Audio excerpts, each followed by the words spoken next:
semua, perkenalkan saya Vini Rahmawati, mahasiswi UIN Syarif Hidayatullah Jakarta, Prodi Akuntansi Angkatan 2020. Kali ini saya ditemani oleh Hilda Satriani, Elsa Karin, Desi Indriani, dan Ananda Putri Yudhistira, serta Agil Delvinza Rahmadandi.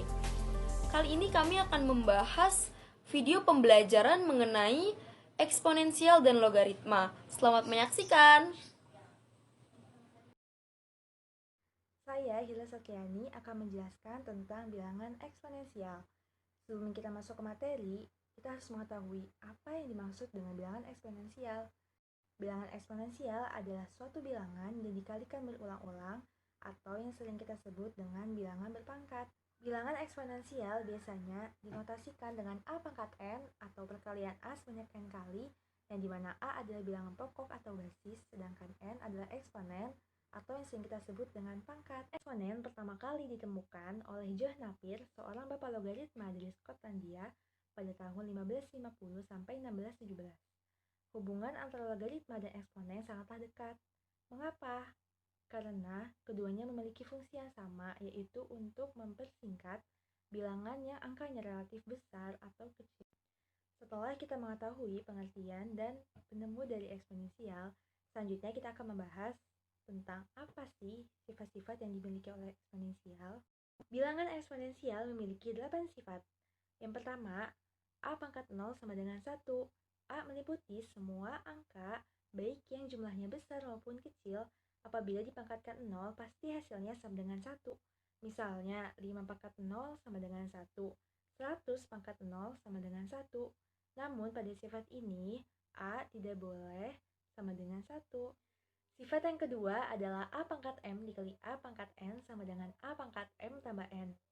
Jadi, apabila ada perkalian antara dua angka yang sama lalu memiliki pangkat, maka hasilnya adalah angka tersebut dengan kedua pangkat yang dijumlahkan. Misalnya, 5 pangkat 2 dikali 5 pangkat 4. Perkalian ini memiliki dua bilangan pokok yang sama, yaitu angka 5. Sehingga kita tinggal menjumlahkan saja kedua pangkatnya. 2 tambah 4 sama dengan 6. Jadi, hasil dari 5 pangkat 2 dikali 5 pangkat 4 adalah 5 pangkat 2 tambah 4 sama dengan 5 pangkat 6. Sifat yang ketiga adalah A pangkat M dibagi A pangkat N sama dengan A pangkat M dikurang N. Sama halnya dengan sifat yang kedua, sifat yang ketiga juga harus memiliki bilangan pokok yang sama. Namun, dalam konteks pembagian, kedua pangkatnya dikurang, bukan ditambah. Misalnya, 5 pangkat 4 dibagi 5 pangkat 2. Karena kedua bilangannya sama, maka tinggal kita kurangkan saja pangkatnya, yaitu 5 pangkat 4 dikurang 2 sama dengan 5 pangkat 2. Sifat yang keempat adalah A pangkat M dalam kurung pangkat N sama dengan A pangkat M dikali N. Jadi, apabila ada bilangan berpangkat dalam kurung, lalu di luar kurung ada pangkat lagi, maka hasilnya adalah bilangan tersebut dengan kedua pangkat dikalikan. Misalnya, 5 pangkat 2 dalam kurung pangkat 2, maka hasilnya adalah 5 dengan kedua pangkat dikalikan, yaitu pangkat dalam dikali pangkat luar. Jadi, 5 pangkat 2 dikali 2 sama dengan 5 pangkat 4. Sifat yang kelima adalah A pangkat M dikali B pangkat M sama dengan A dikali B dalam kurung pangkat M. Jadi, apabila ada perkalian antara dua bilangan yang berbeda tetapi memiliki pangkat yang sama, maka hasilnya adalah hasil dari perkalian kedua bilangan tersebut lalu dipangkatkan.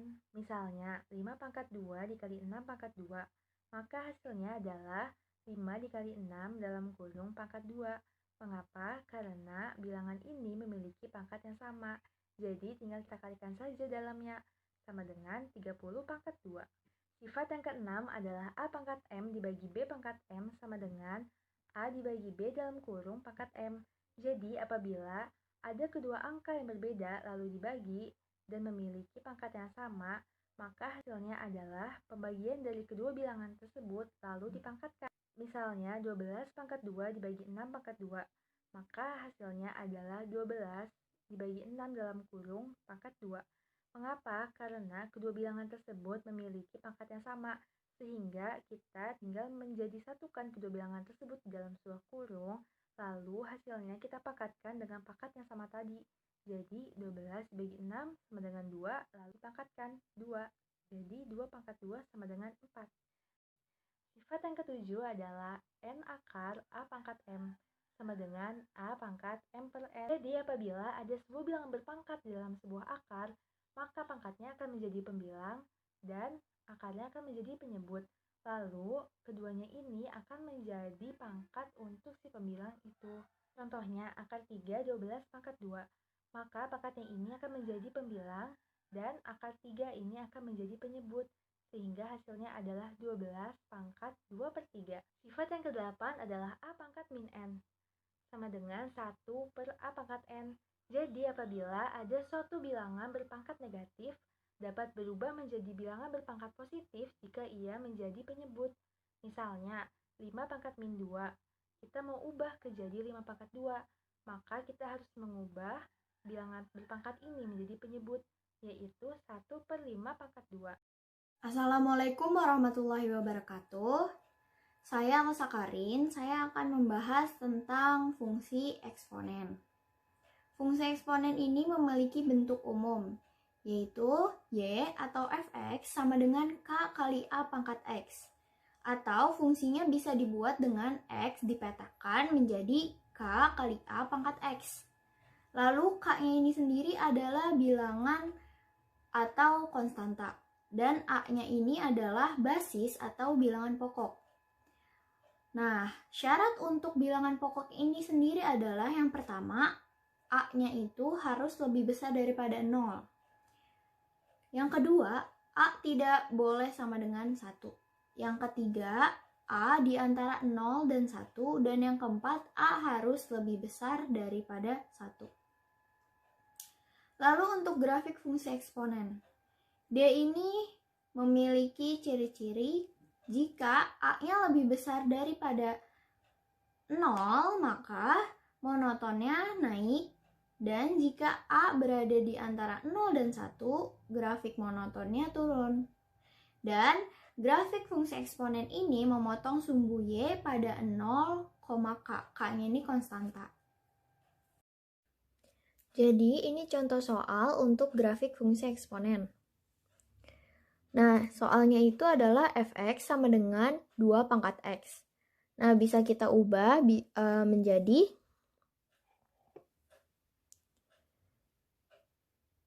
y sama dengan 2 pangkat x. Nah, untuk mencari x-nya di sini, kita boleh memasukkan x-nya apa aja. Tapi saya sarankan yang terkecil saja. Misalkan di sini min 2, min 1, 0, 1, 2. Lalu X-nya dimasukkan ke pangkat sini, jadinya Y-nya itu 2 pangkat min 2 sama dengan 1/4. 2 pangkat min 1 sama dengan setengah, 2 pangkat 0 sama dengan 1, 2 pangkat 1 sama dengan 2, 2 pangkat 2 sama dengan 4. Lalu XY-nya adalah min 2, 1/4, min 1, setengah, 0,1, 1,2, dan 2,4. Lalu titiknya tinggal dicari sesuai yang ada di tabel. Min 2 1/4, berarti 1/4 kalau di sini setengah, 1/4 kira-kira di sini. Berarti seperti ini.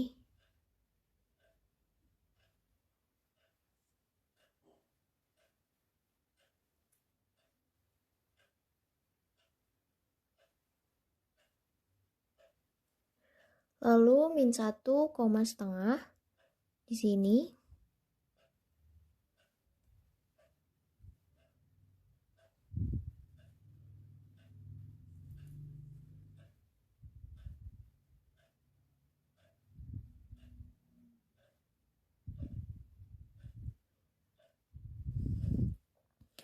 Lalu 0,1, 1,2,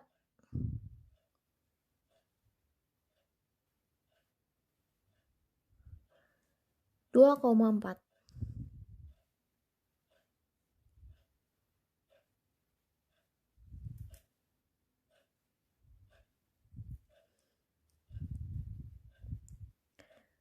Atau misalkan kita mau ke 3, jika kita masukkan 3 jadi 2 pangkat 3 jadinya 8.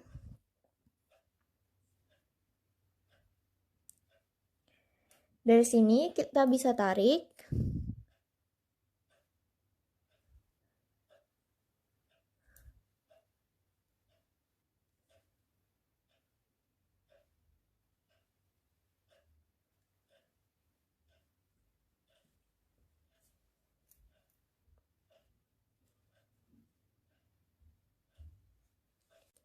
Lalu yang kita tahu dari grafik ini adalah grafik dari fx 2 pangkat x itu monoton naik.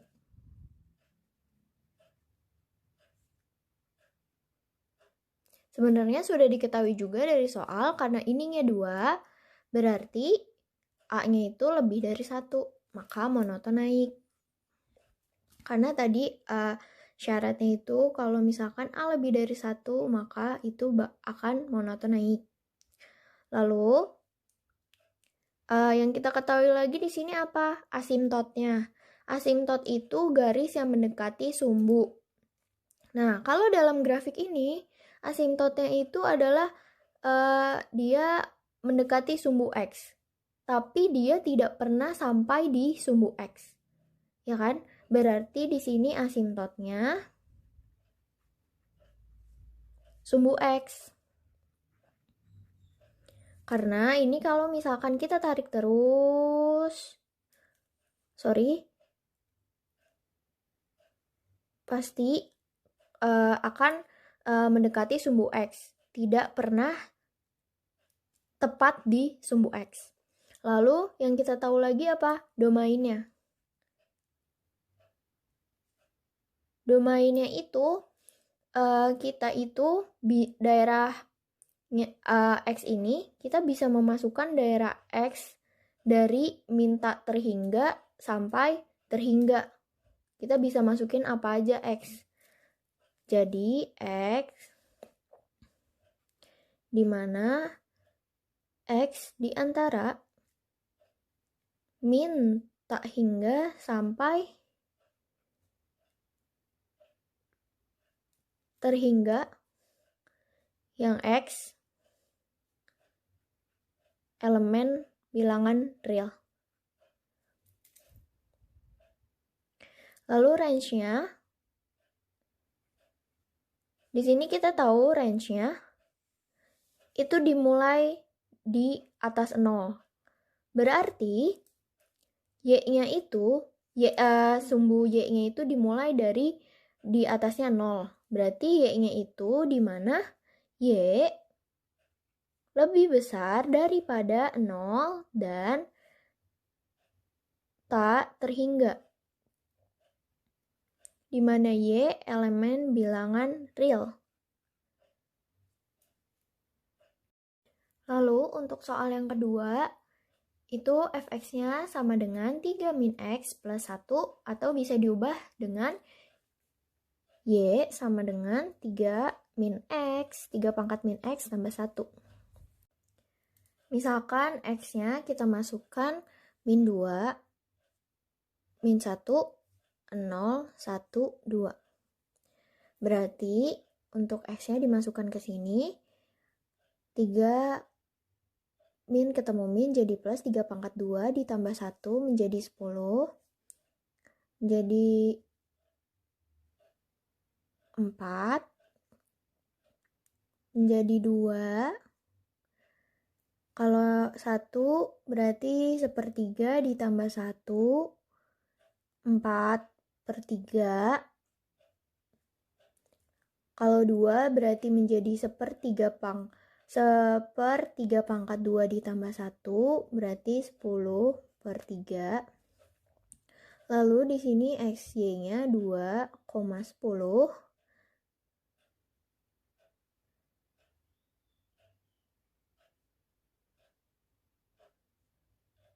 min 1,4, 0,2, 1,4/3 dan 2,10/3. Ya, 10-nya udah saya tambahkan. Jadi min 2,10.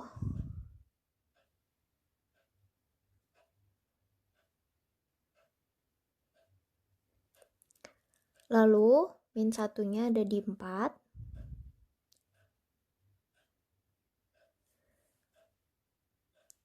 Nolnya ada di 2.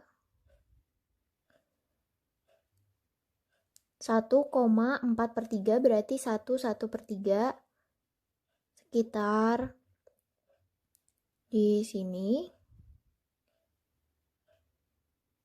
Mohon maaf, tadi ada kesalahan. Seharusnya jika X-nya 2 menjadi Y-nya itu 10,9. 10/9, sorry. Berarti kalau 10/9 adalah 1,9. Yang mana tidak jauh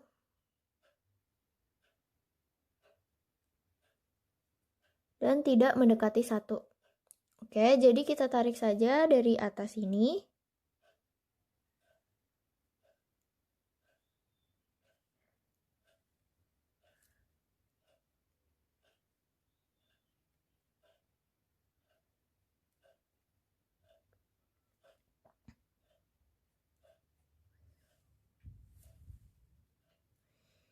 Nah, dari grafik ini menunjukkan ini monoton turun.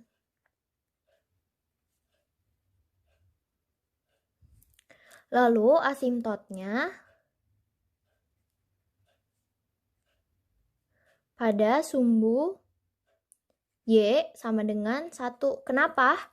Karena kalau misalkan kita coba dengan X-nya 3, berarti jadi 27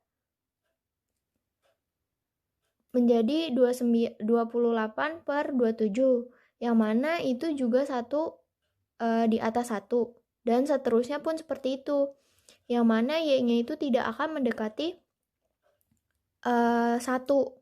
Jadi asimptotnya adalah Y sama dengan 1. Lalu untuk domainnya, X-nya di mana X lebih besar dari min terhingga sampai terhingga, yang mana X-nya elemen bilangan real. Nah, untuk range-nya,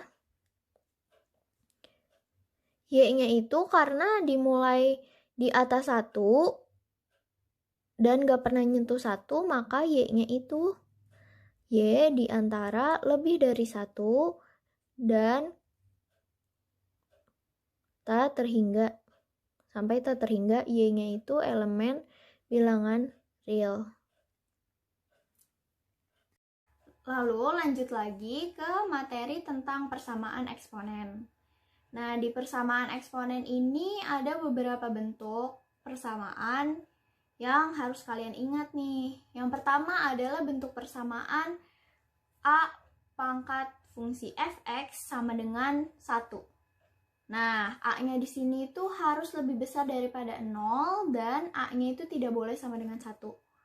Nah, untuk bentuk persamaan ini kalian bisa gunakan sifat dari fungsi f(x) sama dengan 1. Lalu, untuk bentuk persamaan yang kedua itu adalah A pangkat fungsi f(x) sama dengan A pangkat p. Nah, ini yang kedua juga sama, A-nya itu harus lebih besar daripada 0 dan A tidak boleh sama dengan 1. Nah, sifat yang digunakan adalah fungsi f(x) sama dengan P. Bentuk persamaan yang ketiga adalah A pangkat fungsi f(x) sama dengan A pangkat fungsi gx. Nah, A-nya di sini juga harus lebih besar daripada 0 dan A-nya itu tidak boleh sama dengan 1. Nah, sifat yang digunakan adalah fungsi f(x) sama dengan fungsi gx. Untuk persamaan yang keempat itu adalah fungsi hx pangkat fungsi f(x) sama dengan fungsi hx pangkat fungsi gx. Nah, untuk bentuk persamaan ini kita membutuhkan 4 penyelesaian. Yang pertama adalah hx sama dengan 1.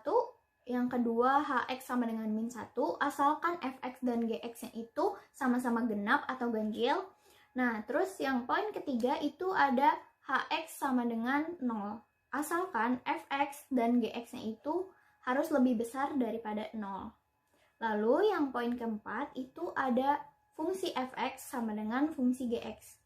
Kalian harus menggunakan 4 penyelesaian ini untuk mendapatkan jawaban. Bentuk persamaan kelima ini yaitu bentuknya AP pangkat 2X ditambah BP pangkat X ditambah C sama dengan 0. Nah, supaya nggak bingung untuk bentuk persamaan yang kelima ini, langsung aja kita ke contoh soal ya. Jadi, ini soal untuk bentuk persamaan yang pertama, yaitu A pangkat fungsi fx sama dengan 1 yang menggunakan sifat fungsi fx sama dengan 0. Karena ini fx, ya udah berarti langsung aja. Jadi 2x min 1 sama dengan 0.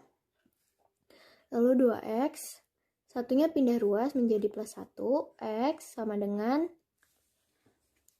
setengah. Lalu lanjut nomor 2. Karena ini bentuk persamaannya belum sama seperti bentuk persamaan yang pertama, maka harus diubah dulu. 3-nya akan pindah ruas ke sebelah kanan, menjadi dikali 2. Lalu kalau sudah seperti ini, bisa dibagi dengan 18. 6 dibagi 6, 1. 18 bagi 6, 3. Lalu, kita tulis saja hasilnya sama dengan 1. Nah, ini udah sama seperti bentuk persamaan pertama. Karena ini akar itu adalah pangkat setengah. Jadi, 3 dikali 3 pangkat X min 1 per 2 sama dengan 1. Lalu karena ini 3 pangkat 1, kita gabungkan saja karena ini perkalian, berarti ditambah 3 pangkat 1 ditambah X min 2 dikurang setengah sama dengan 1. Lalu ini sama dengan 3 pangkat X per 2 ditambah setengah sama dengan 1. Nah, ini udah kelihatan kan? Berarti ini fx. Berarti fx-nya adalah x per 2 ditambah setengah sama dengan 0. Maka jawabannya adalah x plus 1 sama dengan 0 dan x sama dengan min 1. Jadi jawabannya x min 1. Ini merupakan soal untuk bentuk persamaan kedua, yaitu A pangkat fx sama dengan A pangkat p. Karena ini fx dan ini p, jadi langsung aja ditulis. Karena sifat yang digunakan itu fx sama dengan p. 3x plus 1 sama dengan 3.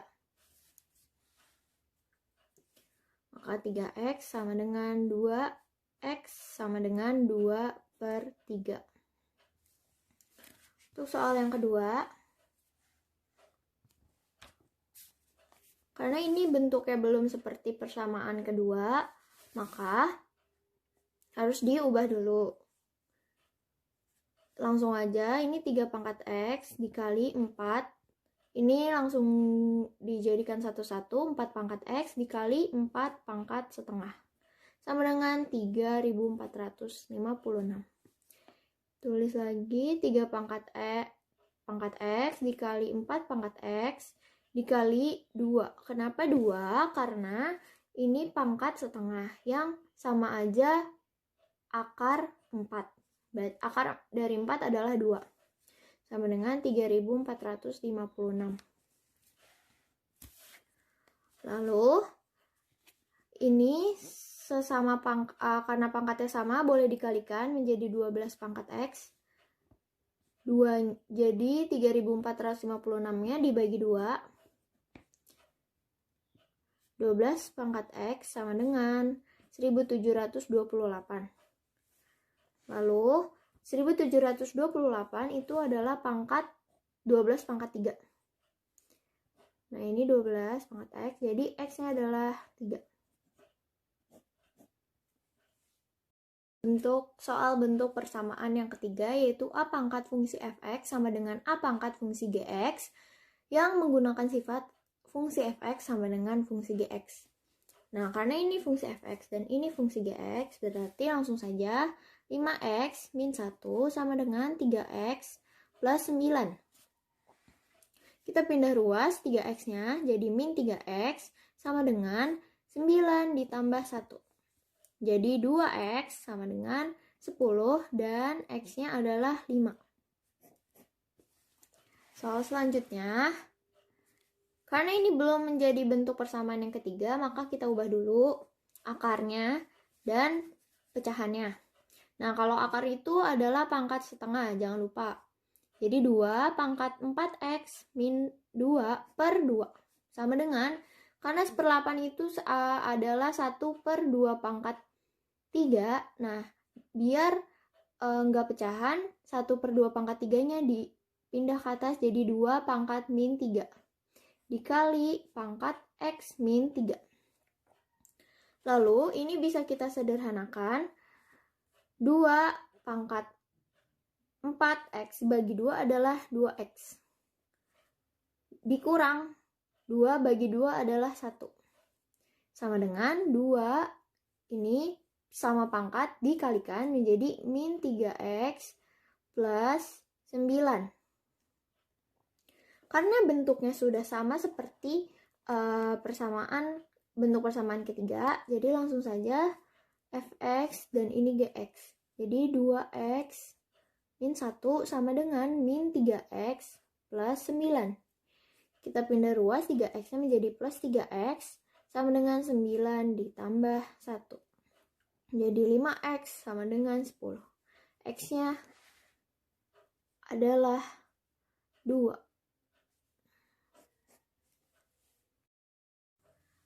Nah, ini kita ke contoh soal yang persamaan keempat, yaitu hx pangkat fx sama dengan hx pangkat gx. Nah, ini ada beberapa persyaratan, ada 4 syarat yang tadi udah saya jelaskan. Oke, langsung aja ke soalnya. Soalnya seperti ini. Karena ini hx dan ini fx, ini hx dan ini gx, langsung saja berarti hx sama dengan 1. Hx-nya itu adalah x min 2 sama dengan 1, jadi x-nya adalah 3. Oke, berarti ini merupakan penyelesaian. Lalu hx sama dengan min 1. Nah, untuk hx sama dengan min 1 ini, nilai fx dan gx-nya itu harus sama-sama genap atau sama-sama ganjil. Nggak boleh ganjil genap. Pokoknya kedua ruas kanan dan kiri harus sama-sama genap dan ganjil. Tadi hx-nya adalah x min 2 sama dengan min 1, x sama dengan 1. Karena x-nya diketahui sama dengan 1, maka terus di persyaratannya juga harus kita cari tahu fx sama gx-nya. Jadi x ini kita masukkan ke fungsi fx. Fx tadi adalah x pangkat 2 ditambah 3x. Sama dengan, kita masukin aja, x-nya kan sama dengan 1, jadi 1 pangkat 2 ditambah 3 kali 1. Sama dengan 4. Ini genap. Lalu untuk gx-nya itu tadi 2x plus 6. Sama dengan, kita masukin aja 2 kali 1 ditambah 6. Jadi 8. Genap. Karena ini sama-sama genap, maka x sama dengan 1 merupakan penyelesaian.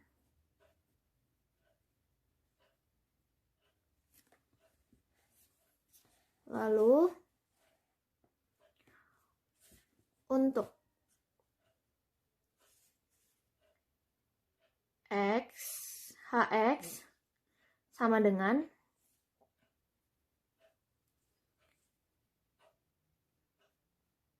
0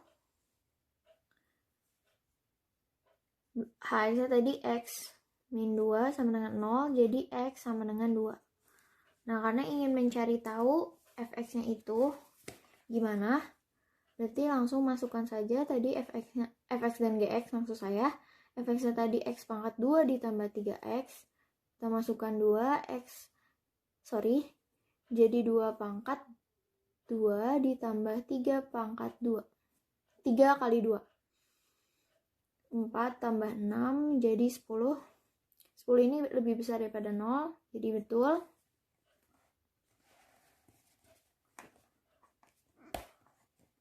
Lalu 2x ditambah 6 sama dengan, kita masukkan tadi x sama dengan 2 tambah 6. Hasilnya juga 10. Lebih dari 0 juga, berarti nilai x sama dengan 2 adalah penyelesaian.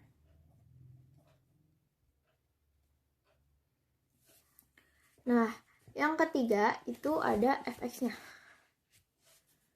Fx sama dengan gx.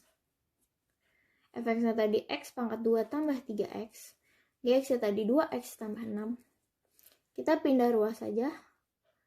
Tambah 3x min 2x min 6. Jadinya x pangkat 2 ditambah x min 6 sama dengan 0. Lalu faktorisasinya adalah x min 3 dikali x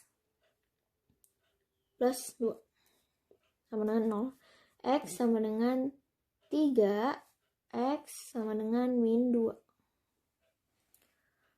Nah, ini juga merupakan penyelesaian.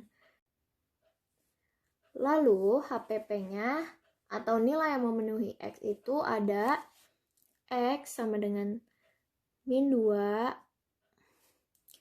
x sama dengan 1, x sama dengan 2, dan x sama dengan 3. Ini merupakan contoh soal bentuk kelima, yaitu AP pangkat 2x plus BP pangkat x plus C sama dengan 0. Jadi untuk soal seperti ini kan belum bisa difaktorkan. Lalu kita buat seperti 2 pangkat x pangkat 2 sama aja kan seperti yang di atas, dikurang 3 dikali 2 pangkat x, karena ini ditambah jadi 2 pangkat 2 plus 32 sama dengan 0. Nah, kalau seperti ini juga belum bisa, jadi kita misal 2 pangkat x itu adalah P. Berarti ini adalah P pangkat 2 dikurang 3 dikali 4 adalah 12. Ini adalah P ditambah 32 sama dengan 0. Lalu ini baru bisa difaktorkan menjadi P dikali P min 8 dikali P min 4 sama dengan 0. P sama dengan 8, P sama dengan 4. Nah, ini belum terselesaikan karena tadi permisalannya P adalah 2 pangkat X. Nah, pertanyaannya itu kita harus nemuin X. Maka P itu sama dengan 2 pangkat X, jadi 2 pangkat X sama dengan 8. 8 itu adalah 2 pangkat 3, jadi X-nya adalah 3. Lalu untuk ini yang kedua, 2 pangkat X sama dengan 4, 2 pangkat X sama dengan 2 pangkat 2, X-nya sama dengan 2. Jadi X-nya adalah 3 dan 2. Soal selanjutnya masih dibentuk persamaan kelima. Nah, ini supaya bisa difaktorkan, ini terlebih dahulu semuanya dikalikan 3. Dikalikan 3 pangkat X. Jadi 3 pangkat X pangkat 2, karena 3 pangkat X kali 3 pangkat X sama dengan 3 pangkat X pangkat 2, dikurang 45, karena 3 dikali 3 pangkat X habis, lalu dikurang 4 dikali 3 pangkat X.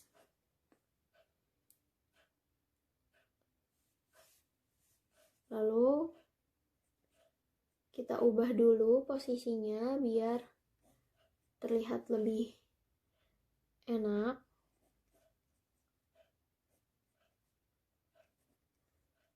Sama dengan 0.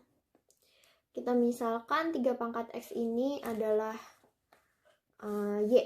Misal 3 pangkat X adalah Y. Maka 3 pangkat X ini adalah Y kuadrat dikurang 4Y dikurang 45 sama dengan 0. Maka faktornya adalah Y min 9 dikali Y plus 5 sama dengan 0. Y sama dengan 9, Y sama dengan min 5. Nah, habis itu diubah. Tadi Y adalah 3 pangkat X sama dengan 9, 3 pangkat X sama dengan 3 pangkat 2. Lalu X-nya adalah 2. Nah, untuk Y kedua adalah 3 pangkat X sama dengan 5. Karena tidak ada 3 pangkat berapa yang hasil 5, jadi ini tidak mungkin dan tidak termasuk penyelesaian. Jadi yang penyelesaian adalah ini, X sama dengan 2. Assalamualaikum warahmatullahi wabarakatuh. Perkenalkan, nama saya Desi Indriani. Pada kesempatan kali ini saya akan menjelaskan mengenai materi pertidaksamaan eksponen dan penerapan fungsi eksponen dalam kehidupan sehari-hari. Yang pertama, saya akan menjelaskan mengenai materi pertidaksamaan eksponen. Untuk menguasai materi ini, ada beberapa materi atau konsep prasyarat yang perlu teman-teman kuasai terlebih dahulu. Di antaranya yaitu seperti sifat-sifat eksponen, terus bagaimana menentukan tanda plus dan minus pada bilangan dalam pertidaksamaan, kemudian pertidaksamaan kuadrat, dan bagaimana memfaktorkan bentuk kuadrat. Pertidaksamaan eksponen adalah kelanjutan dari materi persamaan eksponen, jadi masih berkaitan dengan perpangkatan. Jadi teman-teman ini akan selalu menggunakan sifat-sifat eksponen yang sudah dijelaskan oleh teman saya sebelumnya. Pertidaksamaan eksponen saya bagi menjadi 2 bentuk tergantung basisnya. Jadi basis ini adalah bilangan pokok atau bilangan yang dikuadratkan. Bentuk yang pertama yaitu basisnya lebih dari 1. Apabila basisnya ini lebih dari 1, maka aturannya itu seperti ini. Jika A pangkat fx lebih dari A pangkat gx, maka kita hanya perlu memperhatikan pangkatnya saja. Apabila basisnya tetap sama, maka menjadi fx lebih dari gx. Begitupun dengan jika A pangkat fx lebih dari sama dengan A pangkat gx, maka menjadi fx lebih dari sama dengan gx. Jadi kesimpulannya itu apabila basisnya sama, tandanya itu tidak berubah dan kita hanya perlu melihat pangkatnya saja. Yang kedua yaitu bentuk yang kedua ada basisnya ada di antara 0 dan 1. Apabila basisnya ada di antara 0 dan 1, yaitu misalnya basisnya itu 1/2, terus 3/4 atau lain sebagainya, maka aturannya itu seperti jika A pangkat fx lebih dari A pangkat gx, maka menjadi fx kurang dari gx. Jadi tandanya itu dibalik, yang tadinya misalnya lebih dari menjadi kurang dari gitu. Contoh yang pertama yaitu tentukan penyelesaian pertidaksamaan dari 8 pangkat 2x plus 1 lebih dari sama dengan 1/4. Jadi ingat, kita jadikan ruas kanan dan ruas kiri ini sama-sama perpangkatan yang sama basisnya. Kalau misalkan 8 dan 4 ini bisa nggak dijadikan basis yang sama? Kalau 8 kan nggak mungkin jadi pangkat 4. Jadi yang mungkin itu 8 diubah menjadi 2 pangkat 3 dan 4 ini diubah menjadi 2 pangkat 2. Sehingga didapatkan menjadi 2 pangkat 3 dipangkatkan 2x plus 1 lebih dari sama dengan 1/2 pangkat 2. Sehingga kan kalau misalkan pangkat dipangkatkan lagi, itu artinya kita bisa mengkalikannya. Menjadi kalau misalkan 2 pangkat 3 dipangkatkan 2x plus 1, itu bisa menjadi 2 pangkat 6x plus 3. Dan 1/2 dipangkatkan 1/2 dipangkatkan 2 menjadi 2 pangkat negatif 2. Apabila basisnya sudah sama, maka yang perlu kita ambil hanyalah pangkatnya saja. Karena untuk basis lebih dari 1, yang perlu kita ambil itu hanyalah pangkatnya saja dan tandanya tidak berubah. Sehingga tandanya ini tetap lebih dari sama dengan. Sehingga kita memperoleh nilai yaitu 6x plus 3 lebih dari sama dengan negatif 2. Angka 3 ini pindah ruas menjadi negatif 3. Sehingga kita memperoleh 6x lebih dari sama dengan negatif 5. 6 ini pindah ruas 6 ini pindah ruas yaitu menjadi x lebih dari sama.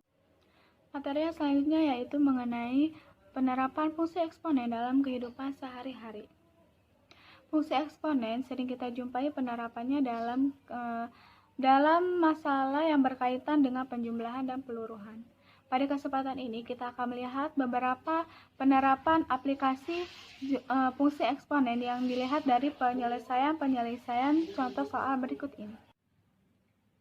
Misalkan seseorang menabung di sebuah bank sebesar Rp200.000 untuk jangka waktu tertentu dengan suku bunga sebesar 40% per tahun. Hal ini berarti bunga yang didapat pada setiap akhir tahun digabungkan dengan tabungan semula, sehingga pada akhir tahun berikutnya memberikan bunga pula. Jadi, nilai simpanan orang tersebut dalam ribuan rupiah pada akhir tahun ke-1 yaitu adalah 200 dikali 1 ditambah 0,40. 1 ini didapat dari tahunnya, 0,40 ini didapat dari suku bunga majemuknya sebesar 40% itu.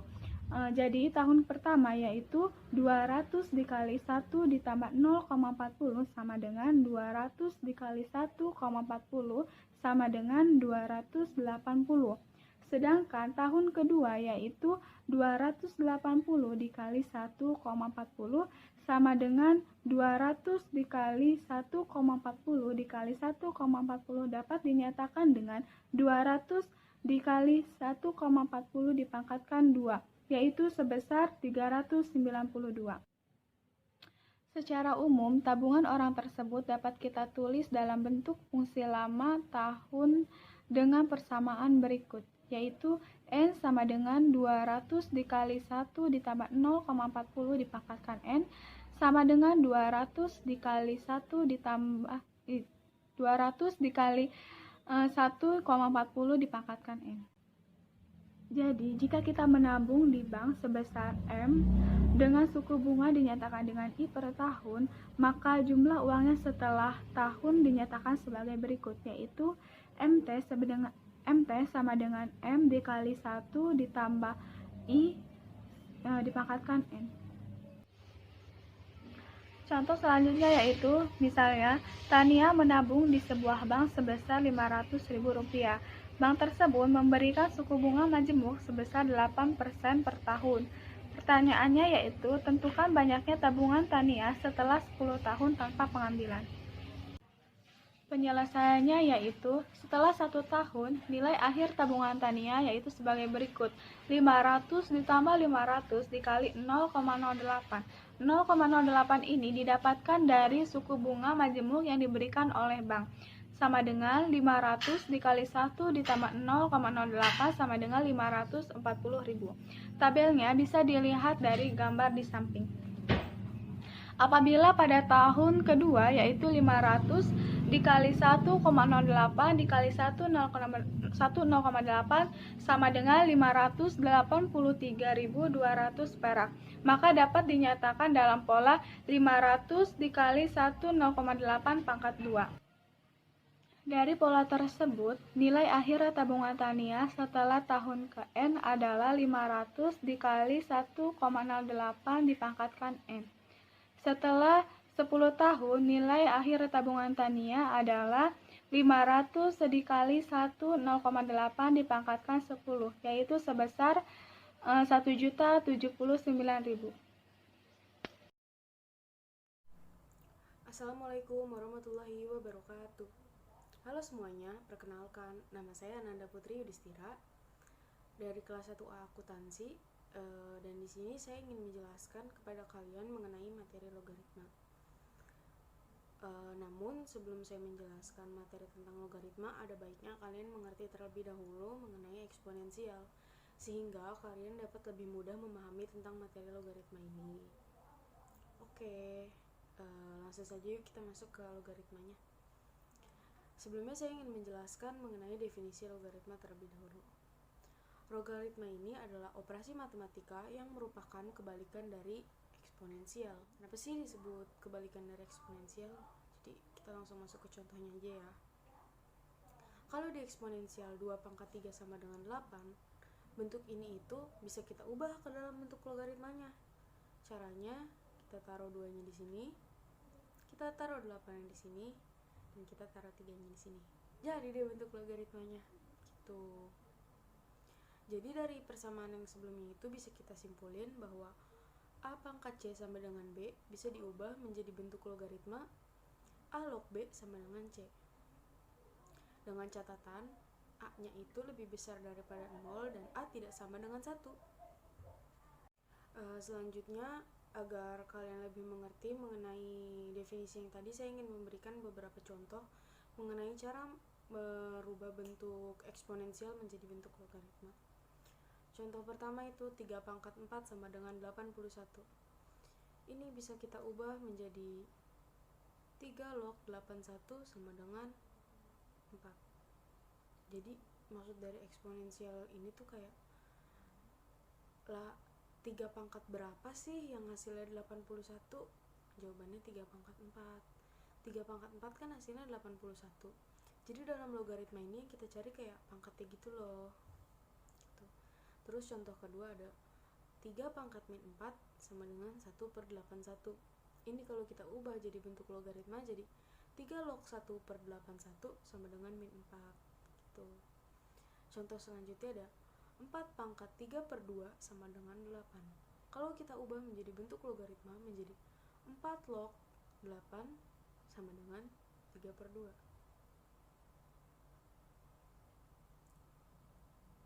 Selanjutnya A log B sama dengan C. Ini saya jabarkan satu-satu dulu ya. A-nya itu disebutnya basis logaritma. Yang B disebut bilangan yang dicari nilai logaritmanya. Yang C disebut nilai logaritma. Selanjutnya saya ingin menjelaskan mengenai sifat-sifat logaritma. Yang pertama adalah A log A sama dengan 1. Contoh soalnya 2 log 2 sama dengan 1. Itu tuh sama aja kayak 2 pangkat berapa yang hasilnya 2. 2 pangkat 1 dong. 2 pangkat 1 kan hasilnya 2 gitu. Jadi yang kita cari ini pangkatnya loh kalau dalam eksponensial gitu. Selanjutnya ada A log 1 sama dengan 0. Contoh soalnya 3 log 1 sama dengan 0. Ini kayak 3 pangkat berapa yang hasilnya 1. 3 pangkat 0 kan gitu. Jadi hasilnya 0. Yang selanjutnya ada A pangkat N log B pangkat M sama dengan N per M A log B. Dengan catatan N-nya tidak sama dengan 0.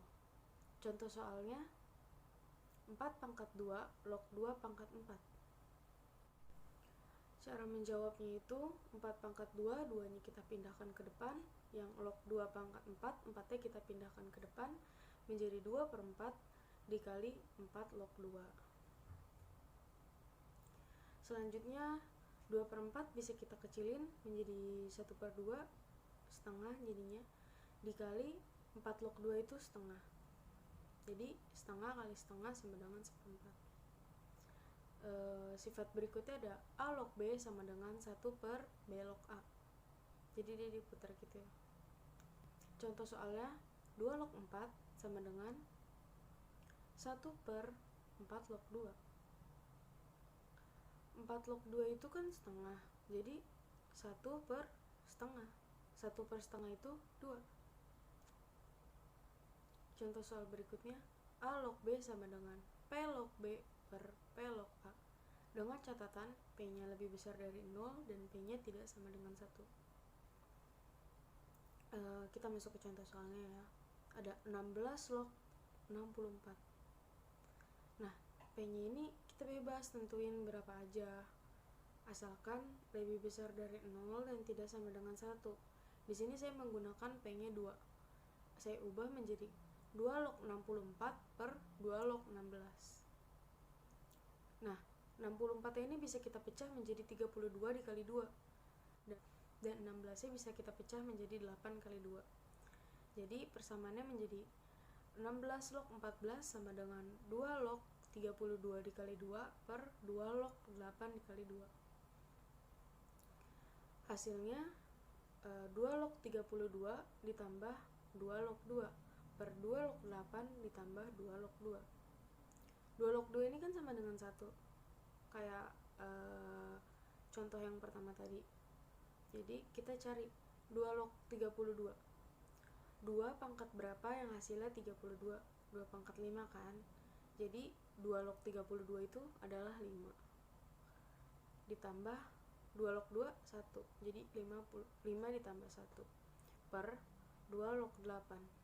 8, 2 pangkat berapa yang hasilnya 8? 2 pangkat 3 kan? Jadi 2 log 8 itu hasilnya 3. Jadi 2 log 8 ditambah 2 log 2 adalah 3 ditambah 1. Jadi 5 plus 1 per 3 plus 1 sama dengan 6 per 4. 6 per 4 ini bisa kita ubah menjadi pecahan campuran menjadi 1 per 2, 1 setengah. Sifat berikutnya ada A pangkat A log B sama dengan B. Contoh soalnya 2 pangkat 2 log 8. Nah, ini tuh bisa langsung kita cari aja. 2 log 8. 2 pangkat berapa yang hasilnya 8? 2 pangkat 3 kan? Jadi 2 log 8 ini langsung kita ubah aja jadi 3. Hasilnya jadi 2 pangkat 3. 2 pangkat 3 berapa? 8. Jadi benar kan? A pangkat A log B sama dengan B. Dia 8 hasilnya. Terus sifat berikutnya ada A log B dikali B log C sama dengan A log C. Jadi di dalam logaritma ini kita boleh nyoret-nyoret gitu teman-teman. Kita langsung masuk ke contoh soalnya aja ya, biar kalian gak bingung. Ada 3 log 9 dikali 9 log 27. Nah, ini kan ada log 9 sama 9 log 9, 9-nya bisa kita coret, 9 log 27, 9 lognya bisa kita coret. Kalau kalian nyoret absis itu, lognya udah otomatis gitu kecoret. Jadi kita coret, 9-nya kita coret, 9 log yang kita coret, sisanya 3 log 27. Nah, 3 pangkat berapa yang hasilnya 27? 3 pangkat 3. Jadi hasilnya 3 ya teman-teman. Sifat berikutnya ada A log B ditambah A log C sama dengan A log B dikali C. Contoh soalnya 2 log 4 ditambah 2 log 8 sama dengan, ini kan absisnya udah sama ya, sama-sama 2. Itu langsung kita masukin aja ke sifatnya. 2 log 4 dikali 8. 4 dikali 8 32, jadinya 2 log 32. 2 pangkat berapa yang hasilnya 32? 2 pangkat 5. Itu teman-teman. Selanjutnya sifat terakhir ada A log B dikurang A log C sama dengan A log B per C. Kita masuk ke contoh soalnya. Ada 2 log 8 dikurang 2 log 4. Kan 2 lognya udah sama, jadi langsung 2 log 8 per 4. Kan B-nya 8, C-nya 4. Jadi 8/4, 2 log 8/4. Terus 8/4 itu kan 2, jadinya 2 log 2. 2 log 2 ini kita masukin tuh ke sifat yang pertama. A log A 1, berarti 2 log 2 1. Jadi hasilnya 1. Gitu. Sekian dari saya. Kurangnya saya mohon maaf. Billahi taufiq wal hidayah. Wassalamualaikum warahmatullahi wabarakatuh. Bye. Saya Gilelvin Ramadandi akan menjelaskan beberapa contoh soal dari logaritma.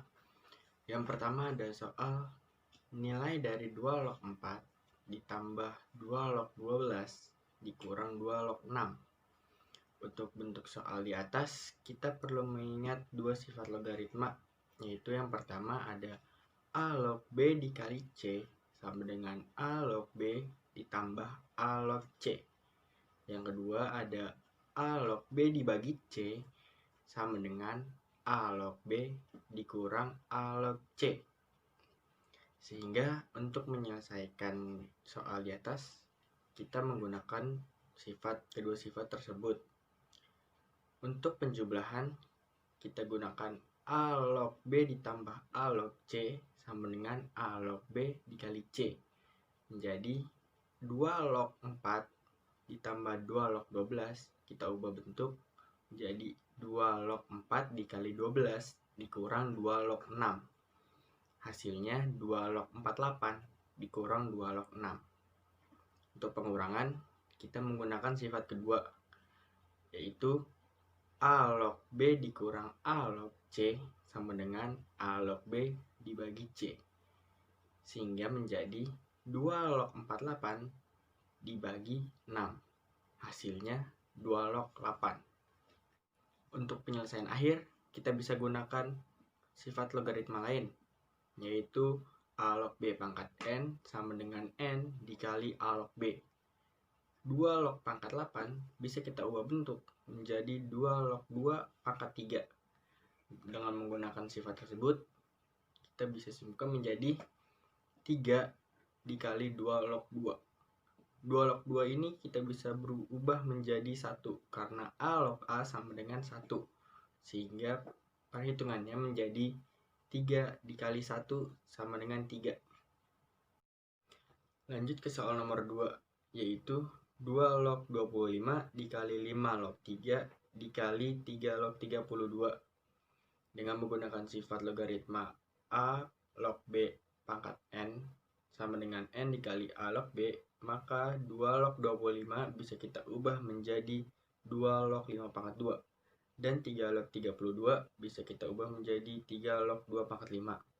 Maka perhitungannya menjadi 2 dikali 2 log 5 dikali 5 log 3 dikali 5 dikali 3 log 2. Jika kita jumlahkan, kita kalikan, maka hasilnya menjadi 10 dikali 2 log 5 dikali 5 log 3 dikali 3 log 2. Setelah itu, kita dapat menggunakan sifat logaritma lain, yaitu A log B dikali B log C dikali C log D sama dengan A log D.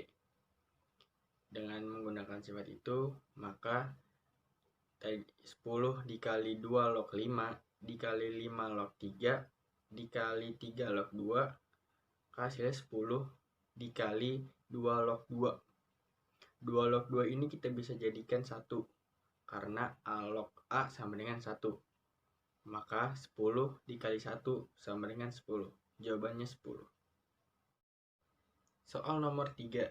Jika nilai log 2 sama dengan A dan log 4 sama dengan B, tentukanlah nilai dari log 800.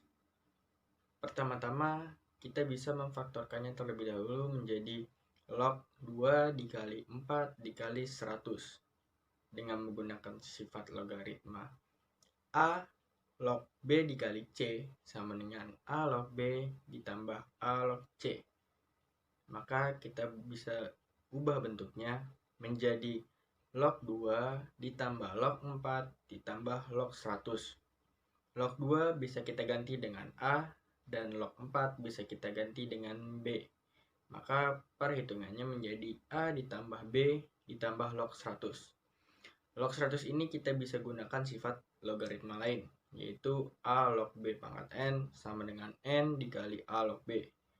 Maka menjadi A ditambah B ditambah log 10 pangkat 2 sama dengan A ditambah B ditambah 2 dikali log 10. Log 10 bisa kita ubah menjadi 1. Maka menjadi A ditambah B ditambah 2 dikali 1. Maka hasilnya A ditambah B ditambah 2. Soal nomor 4. Jika diketahui 4 log 3 sama dengan P, maka 27 log 8 adalah. Pertama-tama kita hitung dulu untuk nilai 4 log 3 sama dengan P. Untuk itu kita menggunakan sifat logaritma A log B sama dengan log B dibagi log A. Maka 4 log 3 sama dengan P, kita gunakan sifat tersebut menjadi log 3 dibagi log 4 sama dengan P. Log 4 kita bisa ubah bentuk menjadi log 2 pangkat 2. Dan kita gunakan sifat logaritma A log B pangkat N sama dengan N dikali A log B. Maka menjadi log 3 dibagi 2 dikali log 2 sama dengan P. 2 bisa kita pindah ruas menjadi log 3 dibagi log 2 sama dengan 2P. Sekarang untuk nilai 27 log 8 kita bisa menggunakan sifat yang pertama tadi, yaitu A log B sama dengan log B dibagi log A. Menjadi log 8 dibagi log 27. Log 8 dan log 27 bisa kita ubah bentuk menjadi log 8 menjadi log 2 pangkat 3 dan log 27 menjadi log 3 pangkat 3. Kita gunakan sifat yang kedua tadi, yaitu A log B pangkat N sama dengan N dikali A log B. Sehingga perhitungannya 3 dikali log 2 dibagi 3 dikali log 3. 3 sampai 3 bisa kita coret. Sehingga perhitungan menjadi log 2 per log 3. Log 2 per log 3 ini sama dengan 1 per log 3 per log 2. Log 3 per log 2 sudah kita hitung tadi, hasilnya itu 2P. Sama dengan 2P. Sehingga bisa kita substitusikan menjadi log 2 per log 3 sama dengan 1 per 2P. Itu jawabannya. Soal nomor 5, tentukan besarnya uang yang ditabungkan di bank dengan bunga majemuk 20% per tahun agar 10 tahun ke depan uangnya itu menjadi 10 juta rupiah. Berarti kita akan mencari modal. Untuk mencari modal, kita menggunakan rumus MO dikali 1 ditambah P pangkat N. MO ini sebagai modal akhir, P sebagai persentase bunga, dan N sebagai jangka waktu. Di M atau modal sama dengan MO, yaitu 10 juta atau kita bisa ganti dengan 10 pangkat 7 dikali 1 ditambah P. P ini persentase bunga yaitu 20%. Atau 0,2 pangkat N, itu minus 10. Kenapa minus? Karena kita mencari dalam kurun waktu 10 tahun ke belakang. Sehingga perhitungannya menjadi modal sama dengan 10 pangkat 7 dikali 1 ditambah 0,2 pangkat minus 10 sama dengan 10 pangkat 7 dikali 1,2 pangkat minus 10. Selanjutnya, kita akan menggunakan bantuan logaritma dan menggunakan sifat logaritma yaitu A log B dikali C sama dengan A log B ditambah A log C. Sehingga menjadi log M sama dengan log 10 pangkat 7 ditambah log 1,2 pangkat minus 10. Dan kita akan menggunakan sifat logaritma lain yaitu A log B pangkat N sama dengan N dikali A log B. Sehingga menjadi 7 dikali log 10 ditambah minus 10 dikali log 1,2. Log 10 sama dengan 1. Sedangkan log 1,2 sama dengan 0,07918. Sehingga perhitungan menjadi 7 dikali 1 dikurang 10 dikali 0,07918 sama dengan 7 dikurang 0,7918. Hasilnya sama dengan 6,2081. Karena masih log M, kita akan mengubahnya menjadi M dengan mengantilog ruas sebelah kanan. Sehingga menjadi M sama dengan antilog 6,2081. Hasilnya sama dengan 1.615.102,168. Atau kita bisa buatkan menjadi 1.615.102,00. Jadi, dalam jangka waktu 10 tahun, uang sebanyak 1.615.102 rupiah akan menjadi 10 juta rupiah setelah ditabungkan di bank yang memberikan bunga majemuk sebesar 20% per tahunnya. Sekian. Nah, gimana teman-teman? Setelah kalian melihat video pembelajaran dari kelompok kami, pastinya sekarang kalian lebih mengerti tentang materi eksponensial dan logaritma. Jangan lupa kalian bisa simpan video ini loh. Jadi ketika nanti kalian ada yang bingung, kalian tinggal nonton ulang deh. Mungkin itu saja yang dapat kami sampaikan. Lebih dan kurangnya mohon dimaafkan. Wassalamualaikum warahmatullahi wabarakatuh. Dadah.